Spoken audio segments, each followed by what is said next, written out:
నమస్కారం, welcome to 1 TV news. ముందుగా headlines. CM Jagan సమక్షంలో వైసీపీలో చేరిన సతీష్ కుమార్ రెడ్డి. వైసీపీ కండువా కప్పి సీఎం జగన్ ఆహ్వానం. జగన్ నిర్వాకంతో 2 లక్షల మంది విద్యార్థులు ఇబ్బంది పడుతున్నారు. టీడీపీ నేత కొల్లు రవీంద్ర విమర్శ. ఏపీలో పొత్తులను తమ అగ్రనాయకత్వం నిర్ణయిస్తోందన్న పురంధరేశ్వరి. పవన్ ఎవరితో తిట్లు తిన్నారో ఆయనే చెప్పాలి. పెద్దాపురం మండలం జి రాగంపేట గ్రామంలో ప్రజలు ఎదుర్కొంటున్న ప్రతి సమస్యపై అవగాహన ఉందని, వాటిని పరిష్కరించడానికి అవసరమైన చర్యలు తీసుకుంటున్నామని ఎమ్మెల్యే నిమ్మకాయల చినరాజప్ప పేర్కొన్నారు. గ్రామంలో భాస్కర్ కాలనీలో పర్యటించారు ఆయన. ఈ సందర్భంగా గ్రామస్తులు తాము ఎదుర్కొంటున్న సమస్యల్ని ఎమ్మెల్యే నిమ్మకాయల చినరాజప్ప దృష్టికి తీసుకువెళ్లారు. అనంతరం ఎమ్మెల్యే సమస్యలను పరిష్కరిస్తామని హామీ ఇచ్చారు. కూడా మేనిఫెస్టోలో పెడతాను, అందరికి చెప్తానని చెప్పడం జరిగింది. దాని ప్రకారం మనకు ఎలాగంటే ఈ భూమి అంతా కూడా మా డబ్బు ఇచ్చుకొని గవర్నమెంట్కి డబ్బులు జమ చేయాలి. ఇది దేవస్థానానికి జమ చేయాలి. దేవస్థానం కూడా మన గవర్నమెంట్లో చైర్మన్ వస్తూ ఉంటాడు. చైర్మన్ తీర్మానం చేసి మాకు దీనికి మాకు ఆదాయం రావట్లేదు, ఇల్లు ఆక్రమించుకున్నారు కనుక ఆక్రమణ ఉంది కనుక మాకు గవర్నమెంట్ కూడా డబ్బు ఇస్తే మాకు మేము సాటిస్ఫై అవుతాం, మాకు గుడి డెవలప్మెంట్ బాగుంటుందని చెప్పి తీర్మానం చేసి గవర్నమెంట్ నుంచి ఆ డబ్బులు తీసుకొచ్చి గుళ్ళోకి ఇచ్చేలాగా ఏర్పాటు చేస్తానని అది ఇప్పుడు సున్నితంగా మనకి అర్థమైందని పరిస్థితి ఇప్పుడు 8 సంవత్సరాలకు అర్థమైంది. నేను ఎండింగ్లోనే మనం మీకు అందరికీ ఒప్పుకుండాలని చెప్పి మీరు ఇల్లు కట్టుకొని ధైర్యం కట్టుకొని నేను ఉన్నానని చెప్పి మీకు ఇల్లు కట్టుకోమన్నాం, రోడ్లు వేసాం, కరెంట్ ఇచ్చాం, అన్నీ కూడా అయిపోయినాయి. ఇక మీకు ధైర్యం సరిపోవట్లేదు, మీకు అయితే ఇప్పుడు వచ్చిన ధైర్యం సరిపోవట్లేదు. ఆ ధైర్యం నేను ఇస్తున్నాను. ఇప్పుడు ఖచ్చితంగా సాలిడ్గా రాబోయే రోజుల్లో గత 5 సంవత్సరాల్లోని మొదటి సంవత్సరంలోనే మీ సైట్ మీద కొనిపించి గవర్నమెంట్ చేత కొనిపించి ఆ డబ్బు దేవస్థానానికి ఇచ్చి మీ పట్టాలు మీకు ఇస్తానని చెప్పి హామీ ఇస్తున్నాను. దీనికి అవగాహన ఉండాలి ఎవరికైనా. ఇప్పుడు ఎమ్మెల్యే అయిన తర్వాత కొంతమంది అవగాహన ఉండదు, కొంతమంది అవగాహన ఉండదు. మన ఎమ్మెల్యే గారు సుబ్రహ్మణ్యంగా వహించాడు మన దొరబాబు గారు. ఆ డబ్బులు ఇక్కడ ఈ డబ్బులు దీనికి ఇచ్చి ఆ డబ్బులు దేవస్థానం కడితే సున్నితమైన విషయం. అంత అవకాశం వచ్చింది అది చేయకపోయి భవిష్యత్తులో మనం ఖచ్చితంగా మనం అవగాహన ఇచ్చి మీకు భూమి మీకు అందరికి కావాల్సింది ఉంటే మీకు అందరూ మీకు తెలుసు, మీకు ఏం చేశానో తెలుసు, మీకు ధైర్యంగా ఉండే ఒక్క కల్పించాను. నేను చెప్పాను ఆ రోజు మీ ఇల్లు కలవ నాది బాధ్యత, నేను మీకు భరోసా ఇస్తానని చెప్పాను. మీ ఇల్లు కూడా ఎవడో కూడా మీకు వచ్చి ఎవడో చెప్పలేదు ఇప్పుడు వరకు కూడా. మనకు భయం ఏంటంటే కోర్టు డైరెక్షన్ ఇస్తుందని భయం తప్పించి మిమ్మల్ని ఎవరో కలిపి పరిస్థితి లేదు. ఆ కోర్టు డైరెక్షన్ ఇవ్వకుండా ఎన్నికలు అయిన తర్వాత కోర్టును నేనే చూస్తాను, సైట్ నేను ఇప్పిస్తాను, గవర్నమెంట్ తోటి మాట్లాడి మీకు పట్టాలు ఇచ్చేలాగా నేను ఏర్పాటు చేస్తాను. గిద్దలూరు నియోజకవర్గంలో టీడీపీ జనసేనల మధ్య టికెట్ల పంచాయతీ నడుస్తుంది. టీడీపీకే టికెట్ వస్తుందంటే లేదు, జనసేనకే టికెట్ వస్తుందంటూ ఇరు పార్టీ వర్గాలు కార్యకర్తలతో సమావేశాలు ఏర్పాటు చేస్తున్నారు. అయితే టీడీపీ అధిష్టానం మాత్రం టికెట్ కేటాయించే విషయంలో తర్జన భర్జనవుతోంది. ఈ నేపథ్యంలో పొత్తులో భాగంగా సీటు జనసేనకే వస్తుందని జనసేన నాయకులు ధీమా వ్యక్తం చేస్తున్నారు. 2024 టీడీపీ జనసేనల సంయుక్త పార్టీ అధికారంలోకి వచ్చాక మేమిద్దరము భవిష్యత్తు గ్యారంటీలోని వాగ్దానాలను అమలు చేయడంతో పాటు మన రాష్ట్ర అభివృద్ధికి పురోగతికి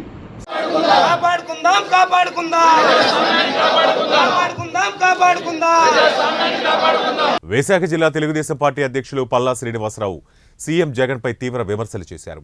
రాష్ట్రాన్ని అప్పుల పాలే కాదు, విశాఖను నవ్వుల పాలు చేసిన ఘనత సీఎం జగన్కే దక్కుతుందన్నారు. రిషికొండపై నిర్మించిన భవనం దేనికి వినియోగిస్తారో చెప్పలేని పరిస్థితిలో వైసీపీ ప్రభుత్వం ఉందని ఆక్షేపించారు. 450 కోట్లతో నిర్మించిన కట్టడంపై గోప్యత ఎందుకని, డిఫెన్స్కి సంబంధించి నిర్మించే భవనాలపై మాత్రమే గోప్యత ఉంటుందని అన్నారు. ఇది ముమ్మాటికి అధికార దుర్వినియోగం చేయటమే అని తెలిపారు.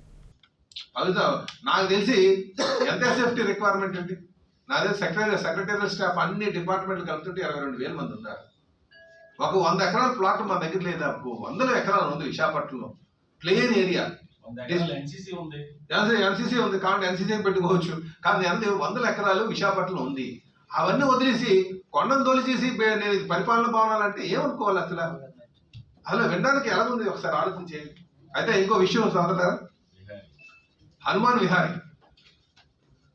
మనకంతా చాలా ఫేమస్ పేరు. మన ఇండియన్ టీంలోని ఆయన ప్రతిభను మనం చూసి ఆయన ప్లేస్ కూడా దక్కింది.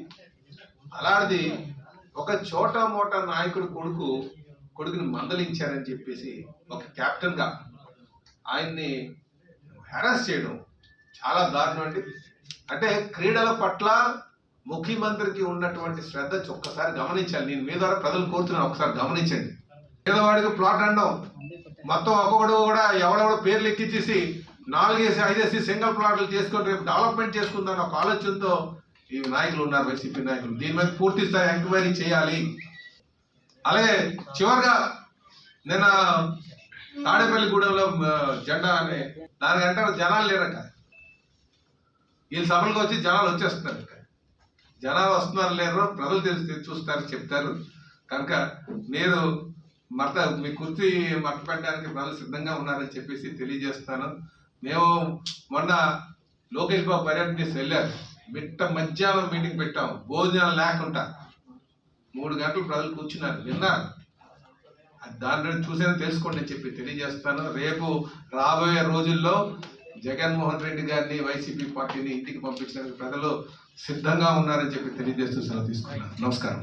పెద్దదోర్నాల్లోని Shiva Manikanta Bharat gas agency proprietor Lakshmi Narasimha ఆధ్వర్యంలో ప్రధానమంత్రి ఉజ్వల యోజన పథకాన్ని భారతీయ జనతా పార్టీ కన్వీనర్ సురవరం గండి వీరారెడ్డి ప్రారంభించారు. ఈ సందర్భంగా ఆయన మాట్లాడుతూ ప్రధానమంత్రి నరేంద్ర మోదీ పేదలకు అండగా ఉంటారని తెలిపారు.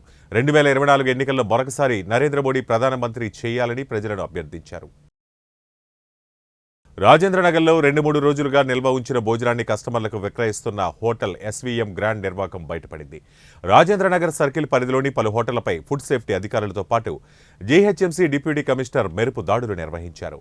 హైదర్గూడలో ఉన్న ఎస్వీఎం గ్రాండ్ వెంగమాంబ రెస్టారెంట్లో అధికారులు మెరుపు తనిఖీలు నిర్వహించారు.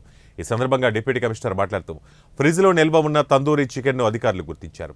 ఇప్పటి వరకు ఈ హోటల్పై పలు ఫిర్యాదులు అందినట్లుగా తెలిపారు. హోటల్ ఎస్వీఎం గ్రాండ్ యాజమాన్యపై సీరియస్ అయిన అధికారులు భారీగా జరిమానా విధించారు. ఒకసారి వండిన ఫుడ్ మళ్ళీ వండితే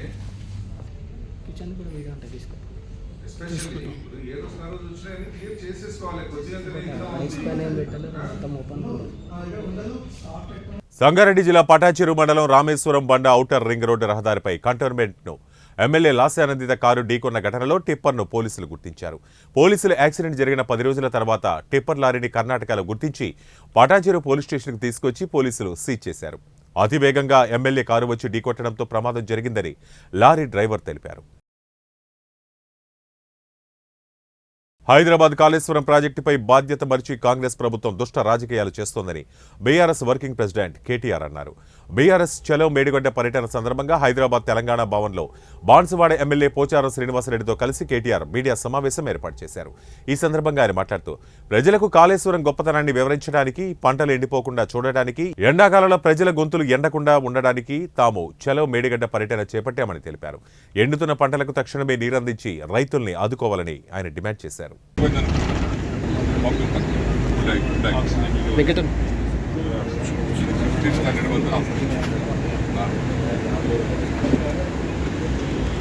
యాదాద్రి శ్రీ లక్ష్మీ నరసింహస్వామి వారిని దర్శించుకుని ప్రత్యేక పూజలలో ఎమ్మెల్యే ప్రభుత్వ బీర్ల ఐలయ్య పాల్గొన్నారు.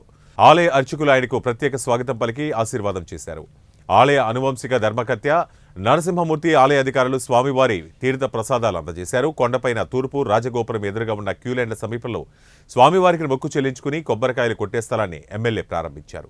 ఈ సందర్భంగా ఆయన మాట్లాడుతూ అతి త్వరలో తెలంగాణ రాష్ట్ర ప్రభుత్వం యాదాద్రిగా చేసిన నామకరణాన్ని తొలగించి మళ్లీ అనాదిగా వస్తున్న యాదగిరిగుట్ట శ్రీ లక్ష్మీ నరసింహస్వామి వారి ప్రాంతాన్ని యాదగిరిగుట్టగా నామకరణం చేయబోతున్నామని ఆయన తెలిపారు.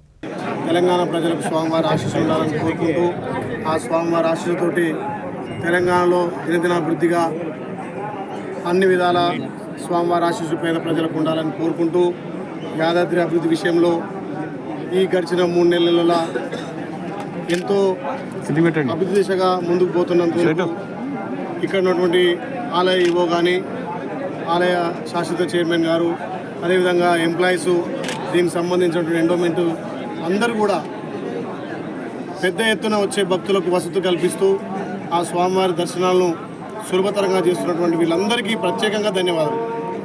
ఒక 2 మాసాల్లోనే ఇక్కడ కొండపైన వచ్చే భక్తులకు ఏ విధంగా ఇబ్బంది కాకుండా బాత్రూమ్ సౌకర్యాలు కానీ, వాళ్ళ ప్రయాణ సౌకర్యం ఆర్టీసీ బస్సులు కానీ, ఆటో సౌకర్యం కానీ, అదేవిధంగా గతంలో గత 100 సంవత్సరాల నుంచి వస్తున్నటువంటి చరిత్రలను కలిగినటువంటి ఇక్కడ డార్మెంటరాలు, అదేవిధంగా ప్రతి భక్తుడు కూడా మొక్కుకొని స్వామివారి తగ్గిపోతే మా మొక్కు తీరుతాయని చెప్పి ఒక టెంకాయ తీసుకొచ్చి కొడతారు. కాబట్టి గుట్టాభివృద్ధి పేరు మీద టెంకాయ కొట్టే ప్లేసు ఇక్కడ లేకపోవడం, ఆ టెంకాయ కొట్టే స్థలాన్ని కేటాయించకపోవడం ఇక్కడ అధికారులంతా మా దృష్టికి తీసుకొస్తే ఇక్కడ ఈవో గారు కానీ చైర్మన్ కానీ అధికారులు కూడా ఒక మంచి ఆలోచనతోటి స్వామివారి గాలిగోపురం ఎదురుగా దర్శనం చేసుకునే ముందు కొబ్బరికాయ కొట్టి వాళ్ళ మొక్కులు తీర్చుకొని ఇలా లోపలికి పోయే సాంప్రదాయాన్ని మళ్ళీ పునరుద్ధరించేందుకు వాళ్ళకి ప్రత్యేకంగా ధన్యవాదాలు.